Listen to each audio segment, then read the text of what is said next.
პირველი მასშტაბური ნახევარმარათონი საქართველოში 600-მდე მოხალისე დღეს თბილისის ზღვის ტერიტორიაზე შეიკრიბა და 21 კილომეტრიან მარათონში ჩაერთო.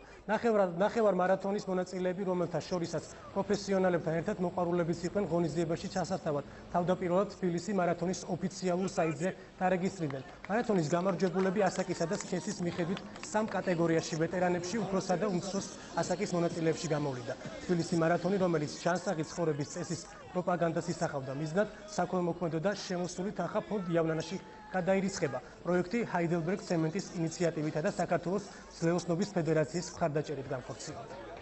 კარგად ვიყავ მომზადებული. გამიჭირდა სიმართლე გითხრათ, მაგრამ მაინც მოვახერხე და გავიმარჯვე. რთული იყო, რა თქმა უნდა, იმიტომ რომ საქართველოს ნაკრების წევრები გამოდიოდნენ, ძლიერი ბიჭები. მადლობა ჰაიდელბერგ ცემენტს, ძლეოსნობის ფედერაციას და მოყვარული იქნებით, ესეთი ღონისძიებები ხშირად ჩატარდება. გარდა ჯანსაღი ცხოვრების წესის პროპაგანდისა, მარათონის დანიშნულება არის ასევე საქველმოქმედო, სარეგისტრაციო მოსაკრებელი ეს არის 10 ლარი თითოეულ მონაწილეზე და შემოსული თანხა გაორმაგდება, ანუ დაემატება ერთი იმდენი ჰაიდელბერგ ცემენტის მხრიდან და თანხა გადაირიცხება ფონდ იავნანაში. ძალიან კარგია, რომ ძლეოსნობის ფედერაციას ეს მხარში დაუდგა ჰაიდელბერგ ცემენტი და მუდმივი იქნება ეს მათი თანამშრომლობა, როგორც ამბობენ და ძალიან სასიამოვნოა, რომ ამდენმა ხალხმა მოიყარა თავი. თან ადამიანებს რო ეხმარებით, ეს არის ალბათ ერთ-ერთი ყველაზე მნიშვნელოვანი.